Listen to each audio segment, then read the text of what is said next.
الحمدللہ رب العالمین والصلاة والسلام علی خاتم الانبیاء وسید المرسلین سیدنا محمد وآلہ واصحابہ اجمعین۔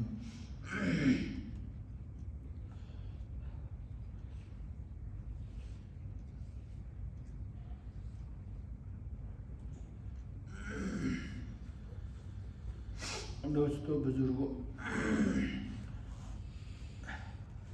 اللہ رب العزت کا ذاتی نام اللہ ہے۔ اسی سلسلے میں بات ہو رہی ہے۔ اللہ کا یہ پیارا نورانی نام محض اللہ اپنے فضل سے ہمارے قلب کی سانس کی دھڑکنوں میں داخل کر دے۔ اسی نام کا کمال ہے دوستو، کیونکہ یہ کائنات عالم بسی ہوئی ہے، اور جس دن یہ دنیا اس نام کو چھوڑ دے گی تو دنیا کی حیات ختم ہو جائے گی، اور دنیا کو اللہ پاک موت کے گھاٹ اتار دیں گے۔ پہلے بھی بات ہوئی تھی کہ اس لفظ کے اندر حیات ہے، زندگی ہے۔ ایک شخص بھی اگر اس نام کو دنیا میں لے گا تو قیامت نہیں آئے گی۔ پہلے اللہ پاک اس شخص کو اٹھائیں گے جو یہ نام اللہ لے رہا ہوگا۔ جب لینے والا اللہ کا نام کوئی نہیں ہوگا تو دنیا کی حیات چھین لی جائے گی، گویا دنیا پہ موت آ گئی، تو اللہ پاک قیامت برپا کر دیں گے۔ آگے چلیے، یہ دو بزرگوں کی طرف جو میں بھی کلمات کہنے جا رہا ہوں مشہور ہے۔ کہتے ہیں کہ امام احمد بن حنبل رحمۃ اللہ تعالی علیہ نے اور خود امام اعظم ابو حنیفہ رحمۃ اللہ تعالی علیہ دونوں کی طرف یہ بات منسوب ہے کہ اللہ رب العزت کو خواب میں دیکھا، تو امام اعظم ابو حنیفہ رحمۃ اللہ تعالی علیہ نے اللہ رب العزت سے پوچھا کہ اے اللہ، آپ کا قرب، آپ کی رضا ہر کوئی حاصل کرنا چاہتا ہے، تو اس کا آسان اور سہل کیا طریقہ ہے؟ تو حق جل مجدہ نے، اللہ رب العزت نے تسبیح کے کچھ کلمات بتائے کہ یہ پڑھا کرو تو اللہ کی رضا اور اللہ کے قرب کی منزل پر پہنچ جاؤ گے، اور جس چیز کو ڈھونڈ رہے ہو یعنی اللہ کی رضا، وہ حاصل ہو جائے گی۔ اس میں ایک کلمہ یہ بھی ہے، دعا میں پڑھتا ہوں، آپ سنیے۔ سبحان العبدی الابد، سبحان الواحد الاحد، سبحان الفرد الصمد، سبحان لم يتخذ صاحبۃ ولا ولد، سبحان من رفع السماء بغیر عمد، سبحان من بسط الارض علی ماء جمد۔ پورے کلمے کی کا ترجمہ نہیں کروں گا۔ وہ ذات بے نیاز ہے، من بسط الارض علی ماء جمد، یہ پوری کائنات عالم، یہ زمین، یہ پہاڑ، اس کے نیچے کیا ہے دوستو؟ پانی۔ تو پانی کے اوپر آپ ذرا پاؤں رکھ کے کھڑے ہوئے تو میں سمجھوں کہ آپ بڑے ہی ہوش مند، دانا اور بینا ہے۔ کہاں جائیے گا؟ غرق ہو جائیے گا۔ اور یہ پوری کائنات عالم کو اللہ رب العزت نے پانی پہ ٹکایا ہوا ہے۔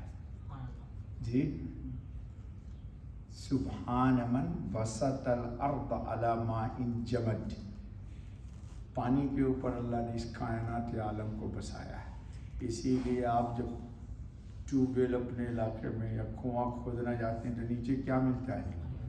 پانی ملتا ہے۔ تو اللہ کون ہے یہ ہم کو بتایا جا رہا ہے، سکھلایا جا رہا ہے کہ اللہ پاک رب العزت کچھ کرنے کے لیے کسی چیز کے محتاج نہیں ہے۔ واہ، بات سمجھ گئے بہت آسانی سے۔ تو یہ زمین ٹک نہیں رہی تھی تو اللہ پاک نے زمین کو قرار دینے کے لیے کیا کیا؟ پہاڑ کو نصب کر دیا۔ دعوت کے ساتھی پر سے بول دیے ماشاءاللہ جی۔ اب انسان کی حیات کے لیے ایک چیز چاہیے ہے، وہ ہے پانی، اور پانی کا خزانہ اس نے کہاں رکھا؟ پہاڑ کی چوٹی پر۔ کہاں پانی کو رکھا؟ پہاڑ کی چوٹی پر، ایک دم بلندی پر۔ اور نظام کیا بنایا کہ سمندر سے کے اندر اچھال پیدا کرتا ہے۔ سمندر کل بتایا تھا میں نے آپ کو کہ پانی سمندر کا زمین کی سطح سے بلند ہے، اور اتنا تیز اچھال ہوتا ہے کہ جو لوگ سمندری سفر کرتے ہیں کہتے ہیں 20-20 فٹ 30-30 فٹ سمندر کی موج بیچ سمندر میں اچھلتی ہے جی۔ اس کو کون اچھال رہا ہے؟ تھوڑا سا پانی آپ اچھال کے بتائیے ادھر، کون سی طاقت ہے وہ؟ بتائیے۔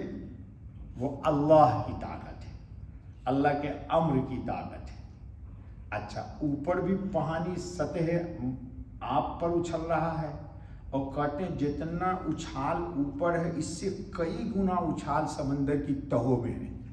آپ نے چند سال پہلے یا 1 آدھ سال پہلے سنا ہوگا کہ کسی آدمی کو شوق ہوا کہ وہ جائیں گے دیکھنے کے لیے، وہ نام مت لیجیے جی، تو پیسہ پیمنٹ کیا کمپنی کو، اور وہ چھوٹی سی میں بیٹھے، کس میں بیٹھے اس کا نام مت لیجیے، اور باپ بیٹا دونوں گئے اور دونوں ہی پیسہ دے کر کے ملک الموت کو بلایا، کام پلیز، اور اندر کے نیچے چلے گئے۔ تو ان کے اس میڈک کو، میں میڈک بول رہا ہوں، کس نے توڑ دیا؟ موج نے توڑا۔ وہ موج کو لانے والا کون تھا؟ کون تھا؟ اللہ۔ تو معلوم یہ ہوا کہ رب العزت کی ذات بہت باکمال ہے، بہت عظیم قدرت کی مالک ہے۔ کس کی مالک ہے؟ اسی لیے یہ سب اس لیے سکھایا جا رہا ہے کہ مانگتے وقت، یعنی مناجات دعا کرتے وقت نہ تو اپنے اعمال پہ نگاہ رکھو، اور نہ اس چیز پر تم نگاہ رکھو کہ یہ چیز کیسے ہو جائے گی، اور نہ اس پر نگاہ رکھو کہ یہ جو چیز میں مانگ رہا ہوں کیسے اللہ عطا کر دے گا۔ نہیں، اللہ کی ذات قادر مطلق علی الاطلاق ہے۔ کیا ہے؟ قادر مطلق علی الاطلاق۔ صرف اس کا ایک امر ہے، بس اس کے امر سے اس پوری کائنات عالم کا نظام چل رہا ہے، اور اسی کے امر سے اللہ نے قرآن کریم میں کہا ہے دوستو، الا لہ الخلق والامر، کہ خلق بھی اللہ ہی کا ہے اور امر بھی اللہ ہی کا ہے۔ اب ہمارا جسم جو ہے دوستو، یہ 2 چیز کا مجموعہ ہے، ایک ہے خلق اور ایک ہے امر۔ یہ جسم ہمارا خلق ہے، پیدا کیا گیا ہے، مٹی سے بنا ہے، اور مٹی کے اندر یہ کمال ہے کہ اس نے گوشت بھی بنایا، رگ بھی بنائی، ہڈی بھی بنائی، سب کچھ بنایا، اور اس جسم کے اندر ایک چیز ڈالی، وہ اللہ کا امر ہے۔ وہ امر کیا ہے؟ روح۔ نبی اکرم خاتم النبی صلی اللہ علیہ وسلم سے کئی سوالات کیے گئے کہ ان کی نبوت کو ٹیسٹ کرنے کے لیے۔ اس میں ایک سوال یہ بھی تھا، وَيَسْأَلُونَكَ عَنِ الرُّوحِ، اے میرے لاڈلے خاتم النبی صلی اللہ علیہ وسلم، آپ سے لوگ پوچھتے ہیں روح تو روح سمجھ تو نہیں سکتے آپ، بس ان کو اتنی بات بتائیے، قُلِ الرُّوحُ مِنْ أَمْرِ رَبِّي، روح اللہ کا ایک امر ہے، روح ایک اللہ کا امر ہے۔ کہو سبحان اللہ۔ دیکھو ایک بات یاد رکھو، جب روح اللہ کا ایک امر ہے اور شریعت جتنی کی جتنی ہے، یا شریعت پر جو بھی بندہ عمل کرتا ہے، حضرت خاتم النبیین صلی اللہ علیہ وسلم کے بتائے ہوئے طریقے پر جو کچھ بھی عمل کرتا ہے، اس عمل کے نتیجے میں جو نفع ملتا ہے وہ روح کو ملتا ہے۔ کس کو ملتا ہے دوستو؟ روٹی کھاؤ، پراٹھا کھاؤ، سبزی کھاؤ، سویٹس کھاؤ تو یہ جسم آپ کا تگڑا ہوگا، تندرست توانا ہوگا، اور خلوت میں نفل پڑھو، قرآن کریم کی تلاوت کرو، اللہ کا ذکر کرو، جی مناجات کرو، رو گر گراؤ، تو اس سے جو چیز آپ کو حاصل ہوگی اس کا نفع کس کو ملے گا؟ امر کو ملے گا، روح کو ملے گا، اور جسم یہی رہ جائے گا اور روح اللہ کے پاس چلی جائے گی۔ روح کہاں چلی جائے گی؟ اللہ رب العزت کے پاس چلی جائے گی۔ تو روح میں جتنی قوت اور طاقت ہوگی اسی اعتبار سے وہ اللہ کی تجلی کا مشاہدہ کرے گی۔ کیوں؟ روح امر ہے، اور عبادت سے جو کچھ بھی حاصل ہوتا ہے وہ انسان کے روح کو یعنی اللہ کے امر کو تقویت و طاقت ملتی ہے۔ تو اللہ رب العزت نے کیا کیا کہ انسان کے اندر اپنے امر کو بھی رکھ دیا اور اس امر کو چھپا دیا خلق کے نیچے۔ انسان پر موت طاری ہوتی ہے تو موت جسم پہ آتی ہے، روح پہ، اللہ کے امر پہ موت نہیں آتی۔ امر آیا تھا، میں نے بتا دیا تھا ایک روز، آپ جتنے بیٹھے ہو دوست میرے سامنے، آپ کی روح 7 آسمان کے اوپر عرش کے نیچے سے آئی ہے۔ کہو الحمدللہ۔ آپ اس دنیا کے نہیں ہو، آپ اس دنیا کے ہو، اور پھر مرنے کے بعد اس دنیا میں نہیں رہو گے، انشاءاللہ اس دنیا میں جاؤ گے۔ کس دنیا میں؟ جس کو آپ آخرت کہتے ہو، اس دنیا میں جاؤ گے۔ تو یہ روح جو ہے امر سے طاقت حاصل کرتی ہے، عبادت سے طاقت حاصل کرتی ہے، اور اسی کی بنیاد پر اس کو تندرستی اور صحت ملتی ہے۔ جب اس امر کو، جس روح کو صفائی حاصل ہو جاتی ہے تو چونکہ یہ وہاں سے آئی ہوئی ہے، یہ فرشتوں کو، ملائکۃ الرحمن کو دیکھتی ہے، چونکہ یہ پہلے بھی دیکھ چکی ہے نا یہ، اس نے تو یہاں آ کر کے، جیسے مثال کے طور پر آپ نے ایک طوطا پالا ہوا ہے، سونے کا پنجرا ہے اور سونے کی کٹوریاں ہیں یا چاندی کی کٹوری ہے، آپ اس میں اس کو بادام دیجئے، پستہ دیجئے، کاجو دیجئے، لیکن وہ خوش نہیں ہے۔ مجبوری میں کیا کرے بیچارہ؟ کھاتا ہے وہ، لیکن جب 2-4 طوطے اڑتے ہیں فضاؤں میں اور وہی جب اپنی آواز میں ٹیں ٹیں کرتے تو یہ بیچارہ مایوس ہوتا ہے۔ یہ کیا ہوتا ہے؟ کیوں مایوس ہوتا ہے؟ کیا رے ہم بھی آزاد رہتے، ادھر پروانے کی طرح اڑتے۔ مناجات میں کیا ہوتا ہے؟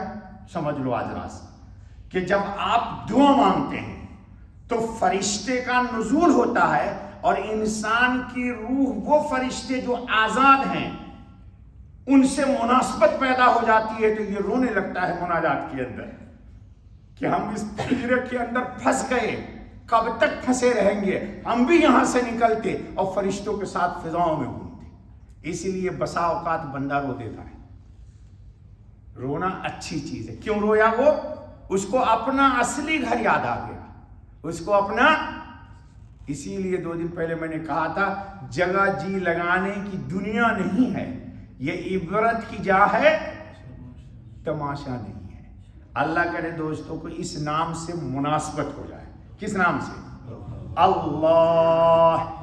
اس نام سے جب مناسبت ہوتی ہے تو بندے کی روح کو بغیر اس نام کے ذکر کے چین نہیں ملتا.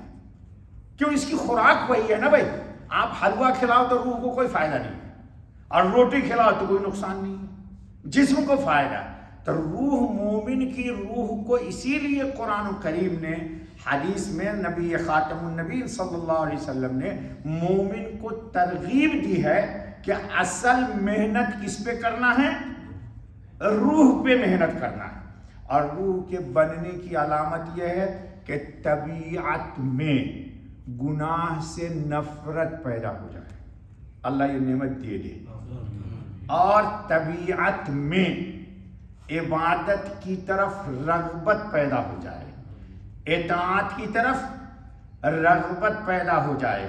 تو گویا کہ معصیت سے نفرت پیدا ہونا، برائی سے دوری کا میلان پیدا ہونا، اور نیکی کی طرف طبیعت کا چلنا، برے لوگوں سے مناسبت نہ ہونا، نیک لوگوں سے مناسبت ہو جانا، یہ دلیل اس بات کی ہے کہ آپ کی روح میں اب استعداد پیدا ہو رہی ہے.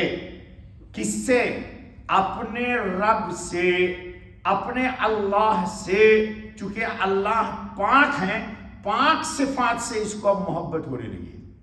اور جب روح گندی ہوتی ہے تو اس کو ملا مولوی سے طبیعت نہیں لگتی اس کی. ارے نہیں یار، کہاں مفتی صاحب کے پاس جائے گا یار، چلو یار چلتے ہیں، ذرا نئی فلم آئی ہوئی ہے، ذرا ایک شو دیکھ لیتے ہیں. چلو اللہ نہ کرے ویسی طبیعت ہو ہماری انار. بس کرو بابا.